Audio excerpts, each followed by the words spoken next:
What Ike Allen and Andy Anderson have created at Avaya is what the world needs. Hello, Avaya family. I'm Andy Anderson. My partner Ike Allen and I are teachers, mentors, and the co-owners of Avaya University. Avaya is the creator of over 1,000 books, films, courses, teachings, and other supportive resources. Thank you so much for joining us. Our fellow teacher, Bex Burton, is with us today to talk about how to stop losing yourself in love. Bex is a trauma-informed certified life coach who helps independent women attract and grow lasting love without sacrificing who they are or what they want out of life. Bex inspires deeply transformational experiences through movement, mindfulness, and compassionate behavioral exploration via live and online programs, spectacle dance performances, and nature immersive glamping retreats. Welcome to Avaya, Bex. Oh, thank you so much, Andy. It's a pleasure to be here. Yeah, glad to have you. And I think you're all that I was just reading sounds like so much fun and such great creative things that you're doing with people. I'd love it if you'd share how you got into the work that you do today. Oh, sure, happily. Well, there's a saying that our mess is our message, and I don't think I was familiar with that phrase before I entered this work. But I moved into this work about 10 years ago, inspired by the relationship that I called into my life after spending about a decade of having long-term relationships that all ended the same way. Basically, after the third time that I experienced the very same breakup with a very different man in the course of 10 years, I realized that I was the common denominator and that I was, participating in this more than I was realizing. And that's when I became a student of love. And shortly thereafter, my relationship started to change. And then I found an amazing partner that today together we share an 11-year history and an 8-year marriage. And it is, a spiritual path. This is something that I talk about with clients, is that long-term relationship, especially lifetime partnership, is really a spiritual journey and a journey of really knowing oneself, a deepening of our relationship with ourselves so that we can have this deep, intimate, and lasting relationship with another person.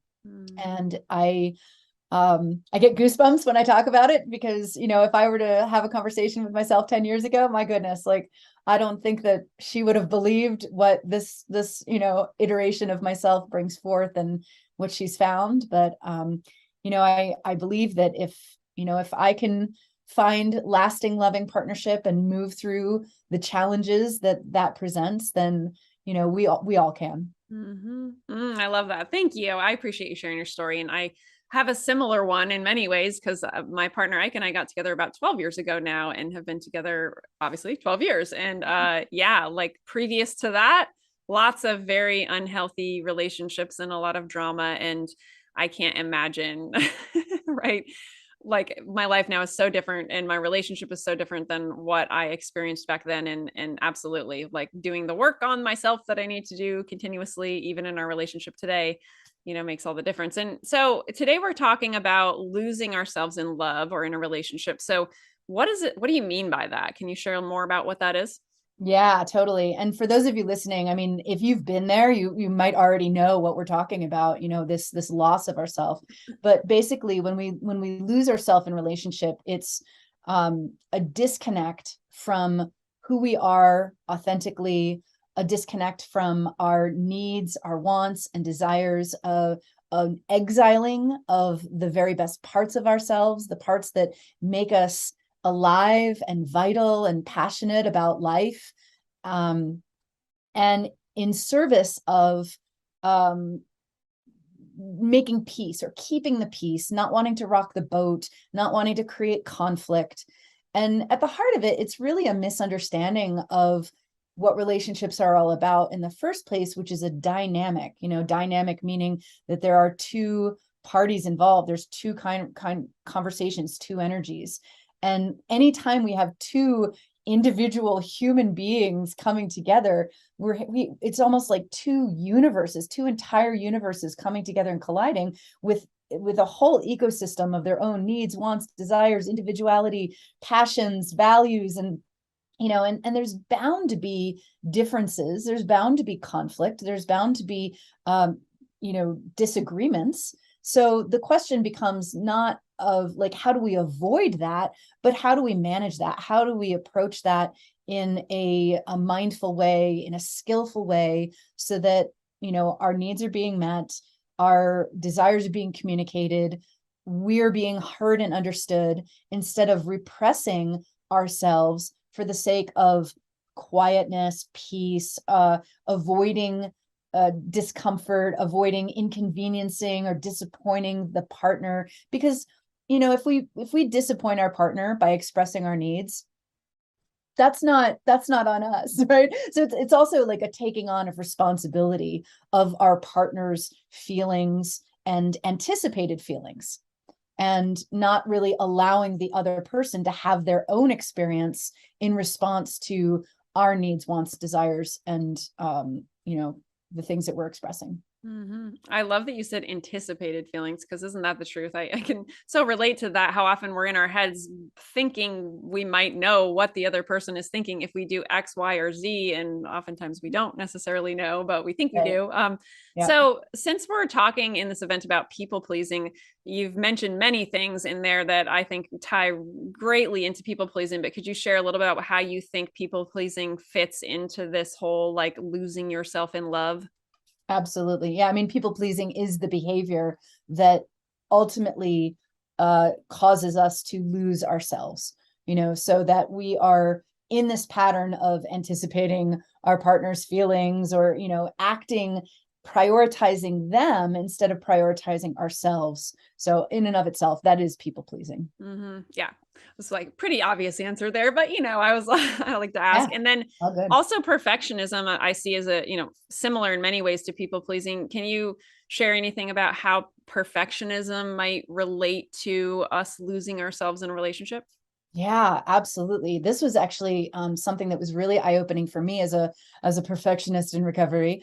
I had the opportunity to interview a gentleman named Marshall Burcher earlier this year, and he is an expert in codependency and healing codependent behaviors. And in our conversation, he laid out like 9 pillars of codependent behaviors, and perfectionism was one of them. Mm. And the reasoning for that is that if we are attempting to be perfect, if we are attempting to think of everything and overachieve and really like hit the expectation out of the ballpark, what we're attempting to do, either consciously or subconsciously, is control the outcome of the situation. And that controlling is very related to people pleasing, because again, we're trying to control something that is beyond us, that is the other person's experience, the other person's feelings, the other person's reception of our work, or our, whatever we're showing up in the relationship with, that we want to be perfect for.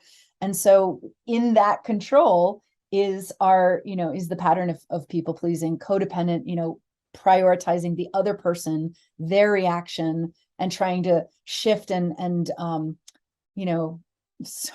shape shift our way into pleasing that other person, so that there is no room for discomfort, disagreement, conflict.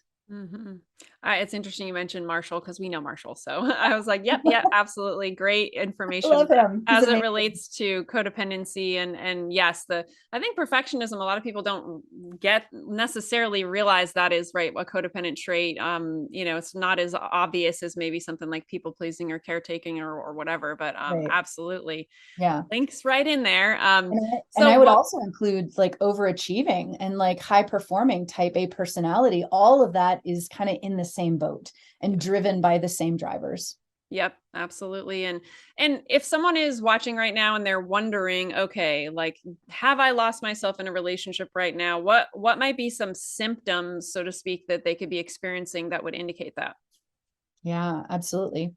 Some of the biggest symptoms, I mean, it really depends on like how deep we are in this loss of ourselves.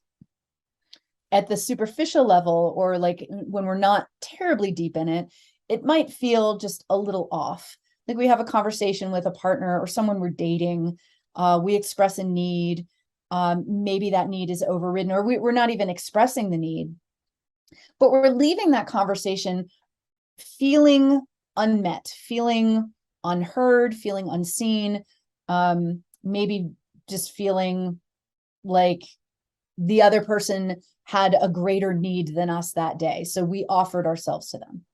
Now, as we get deeper into the relationship, it has more profound effects on our soul, our psyche, the way that we show up in life. And the symptoms that I tend to see are a dimming of our vitality, a loss of spark, a loss of joy, and even like depressive tendencies. Symptoms include, let's see, right, being like not being able to connect with the future, not being able to connect with our own dreams or goals for what we want in life. Because again, if we are prioritizing and putting another person on a pedestal and their needs, then we are continuing to disconnect from our own needs and desires, repressing them further and further. And that begins to impact the way that we look at the future. And then, we other symptoms are when we don't even recognize ourselves. And this could be in outward expressions of our appearance, our friend groups, the way we spend our time, or inwardly in our thoughts, our beliefs and our behaviors. So for example, we might have a partner who has a very negative view on life, and their primary lens is complaining. And if that's not our primary nature, but we've been with this person for years and years and years, if we become, enmeshed or like we've lost that skill of differentiation, which we could talk about in a minute, our thoughts begin to be filtered through that lens of complaining or negativity. And so it can show up on the outside, it can show up on the inside, but it's really a disconnect from our natural, authentic being. Mm-hmm. Yeah, absolutely. And I love that you mentioned differentiation. I definitely want to talk about that in a minute because, right, we want to know, okay, so if we're lost in a relationship, how do we how do we find ourselves again? So now that we've taken a look at the symptoms of how we might know that we've lost ourselves in a relationship, what would you say are the roots of this pattern to begin with? Like what causes it? Yeah, absolutely. For the most part, the roots of this pattern of people pleasing and losing ourselves in a relationship have their origins in early childhood, rooted in our family systems. And it doesn't necessarily matter who you were raised by, if it was a mother, a father, or an aunt or uncle, grandparent, but somewhere in that family system, there's a caretaker who was unskillful in some way, unskillful in ways that maybe drew their passion for life or their reason for living or their emotional experience from the child, instead of being solid and differentiated as a parent and allowing the child their own experience. It could happen when a child is talked out of their emotional experience or otherwise discouraged from sharing emotions. Any kind of family system that discourages the child from having especially complex emotions. We talk to women so frequently in the work that I do who are disconnected with anger, disconnected with frustration, annoyance, like any iteration of anger has been exiled from her. She was either spanked for throwing tantrums when she was a child, or other expressions of anger were punished. And it's those punishments, those acts of punishment. And this is not to vilify the caretaker or the parent, and I think we all know this, but the information and knowledge that we have today in 2022 is so vast and great compared to what our parents had when they were raising us and what their parents had when they were raising them. So chances are these caretakers were just modeling what was given to them and then passed down without really knowing any better. So this is not really an opportunity to vilify the caretaker, but just to understand and maybe even have some compassion for the fact that they were doing their very best with the skills and tools that they had at the time. But bottom line, the pattern stems from early childhood. It's carried into our adult relationships, and a lot of people can really get lost in exploring this and really like trying to find out why and what that root is. But the truth is that the why isn't really that important. It's important to understand and like have in our like bank of knowledge, but that isn't like when we work with clients, and that's not where we aim our focus, because that understanding only goes so far, but it doesn't do a whole lot in changing the behavior and creating transformation. Mm-hmm. Yeah, we can get stuck just searching, right, for the some memory we don't remember, or something that maybe was never going to come back to us to really try to understand it. So Yeah. yeah, that makes sense. And you've mentioned differentiation a few times. I'd love to talk about that, right? What are the keys to maintaining our individuality, right? Or how do we differentiate in our romantic relationships? Yeah, absolutely. It's such a huge term and it's such a big process. And I use the word process because, like most of our life challenges, there's no light switch solution that we just, apply and then we're suddenly living the relationship of our desires. But differentiation at the core is the ability to honor our own needs, wants, desires, values, emotional experience, while simultaneously being present to hold the experience of another person. So I have another friend and colleague. Her name is Jessica Butts. She's a psychotherapist. She's incredible. She has this analogy that I love to use. It's of a tennis court. And any tennis court has a line right down the middle. And basically, differentiation is really being mindful of that line, in the sense that what's on my side of the court belongs to me, and what's on your side of the court belongs to you.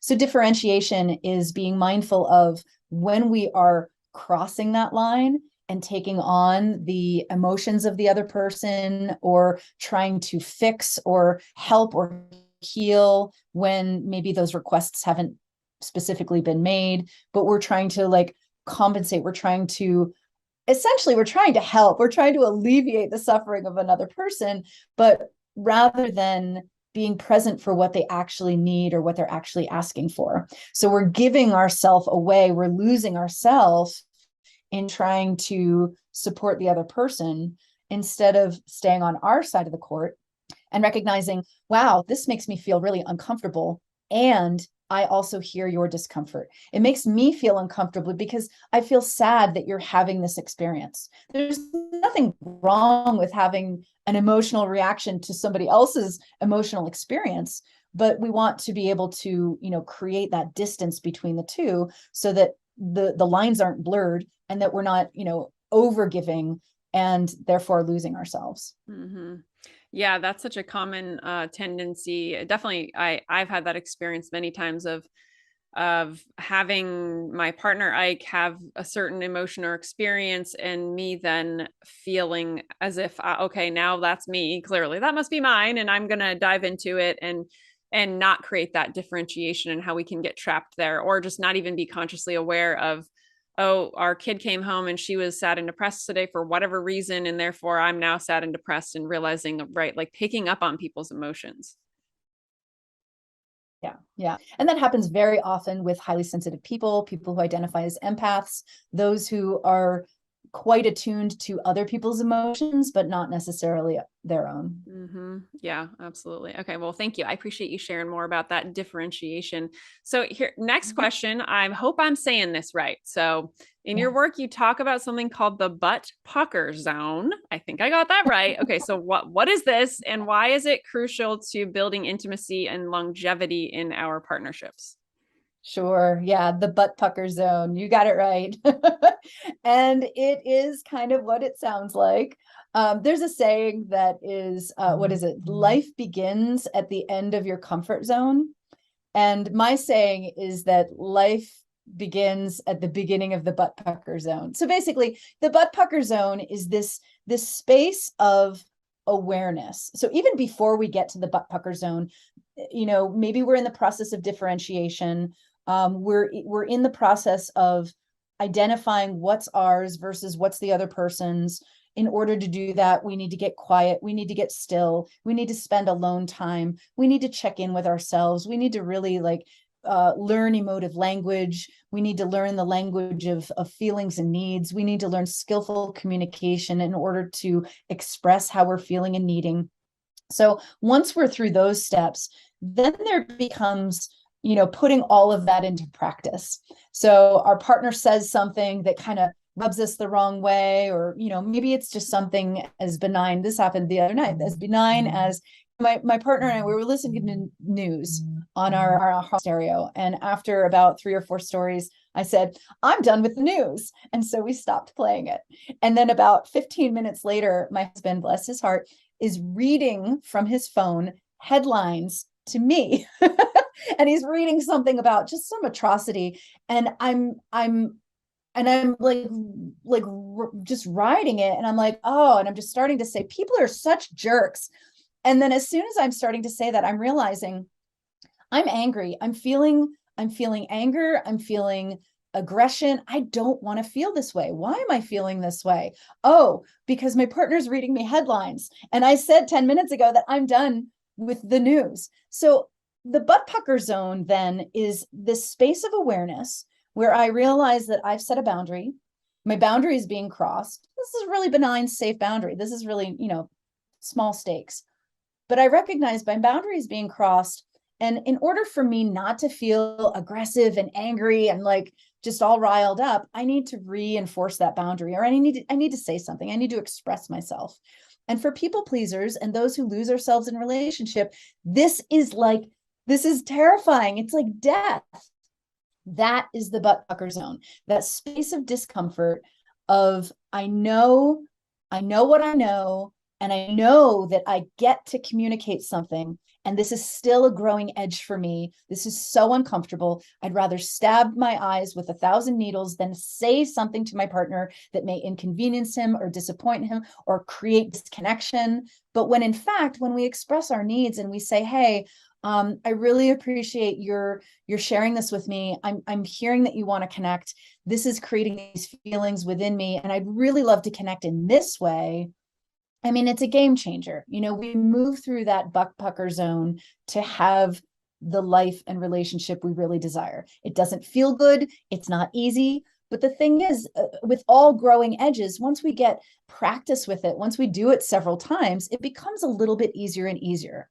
I will say though, for our lifelong people pleasers, it's always going to feel a little bit butt puckery. So the key then there is to just get a little bit more comfortable with that discomfort. A technical term, butt puckery. Butt puckery and butt pucker zone. Yes. I love that. Thank you. And I appreciate you going into that. It is uncomfortable, because absolutely, if this is a way that we've been being for most of our life, or our entire life, or as long as we can remember, then yeah, it's not going to feel good when we start doing something different. Yeah. And that's all, it's all part of the process. So I think it's important for people to be aware, right, that this is not necessarily going to just be easy breezy, right? I mean, if lifetime partnership, if long-term relationship were all cake and rainbows, we would be living in a very different world with a very different divorce rate. It's challenging. At the same time, like my mantra is that love is a practice. And the more we can move away from getting it right, getting it wrong, and punishing ourselves for getting it wrong, the better off we are. Because in and of itself, that conversation internally, self-punishing, is disconnecting ourselves from self-love. So if we approach love as a practice, we don't sit down to the piano to like perform an aria, perform a concert. Maybe we're performing a concert, but in order to perform a concert, in order to create beautiful music, that we have to practice. And if we're practicing an instrument and our fingers go to the wrong place, do we punish ourselves? Do we say awful things to ourselves? So I like to think of, when we're creating relationship, it's all about practice and being gentle with ourselves in the process. Mm-hmm. Yes. Very, very good distinction for everyone. And yes, an ongoing journey. So I love it. Thank you for sharing all of your wisdom around this topic. And I want to make sure you get a chance to talk about how people can learn more about you. I know you have a great free gift below, as well as a program. And there's 2 links on buttons below that people can click on. Can you share about those? Totally, Andy. It would be my pleasure. I do have a free gift, as you mentioned, linked below in the notes. And that is a mini training called the 4 Core Relationships to Heal for Lasting Love. It walks you through 4 different relationships that we don't need to heal completely to find lasting love, but we do need to have an awareness of and an exploration of in order to have healthy, lasting love with a partner. So that's a free mini training available, the link in the comments. And then I have a 10-week roadway to healthy, lasting love. It's a 10-week online course called Ready for Real Love that begins in January. Right now, the link goes to a first announce list, which will allow you to be one of the first people to be informed when the doors are open, and also get a sweet deal on the inaugural that's a good term. Inaugural run. That's a good one, right? Yeah. I have no idea how to spell it either. I know, right?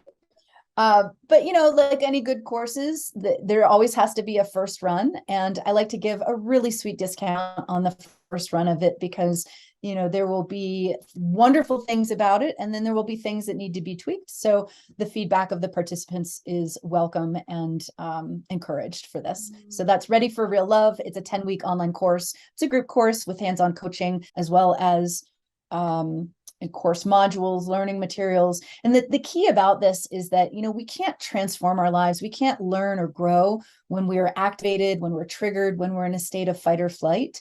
So this course weaves in a lot of pleasure tools like music, movement, mindfulness, meditation, all these wonderful things that help soothe and regulate the nervous system so that we can be open and ready to receive new information and make positive change in our lives. Well, I love that. Thank you so much for offering that. And everybody, again, the link is below for that, as well as the free gift. Any last insights that you want to leave people with? As a last insight, I would just love to reiterate the invitation to approach love as a practice, to be gentle with ourselves in the process, to really explore the relationship that we have with ourselves. If we have these tendencies of losing ourselves in relationship, of becoming enmeshed with a partner, to really prioritize space and alone time, and not to check out and watch YouTube or get on Instagram, but to really look within and feel into what our experience is in any given time of the day. Wonderful. Well, thank you so much for your last insights and for sharing all of your great information about how to stop losing ourselves in love. So thank you so much. My pleasure. My pleasure, Andy. Thank you. Yeah. And thank you, Avaya students who are watching or listening right now, for showing up for yourself on your own journey today. We will see you all again very soon. Take care. Hey everyone, thank you so much for joining us for this last class with Bex Burton. She talked with us today about how to stop losing yourself in love. This is a conversation that we've had many different times if you've been with Avaya for a while now, in different interviews under different topics. We talk a lot about how to not lose ourselves in love, whether you struggle with codependency or not. A lot of us tend to struggle with being able to maintain our own identity and be in love in a romantic partnership with somebody and not give up all of ourself. So we talked a lot about different ways of differentiating, making sure we're maintaining who we are, and at the same time being able to be intimate with another person and let go of control and all of those things, let go of tendencies like people pleasing and perfectionism in order to stay safe, that kind of stuff. And one of the things I really think is just worth noting is that if you have been practicing the behavior of people pleasing or practicing the behavior of perfectionism for years and years, it is not necessarily going to be comfortable when you start changing that behavior, and that is normal. So if you are in the experience right now of, ooh, the last time I didn't try to please this person or attempt to please this person in this scenario, it felt so icky inside and it was very uncomfortable. You're right on course. This is how it is going to feel, at least for a period of time, because this is just a habit that we're breaking, a habit that we're working to resolve within ourselves and choose something different. So I just want you to know that you're not alone if you feel uncomfortable in changing these behaviors, and we've got your back. So thank you so much for joining us, everyone, today, and we'll see you again soon. Take care. Avaya has changed my life. Avaya has made me the woman I am today. Avaya is my home. Avaya is personal freedom. Avaya is the reason my life continuously improves. Let everyone in your life know about Avaya. Everyone needs to know about this amazing company. Thank you, Avaya, for appearing in my inbox. What Ike Allen and Andy Anderson have created at Avaya is what the world needs.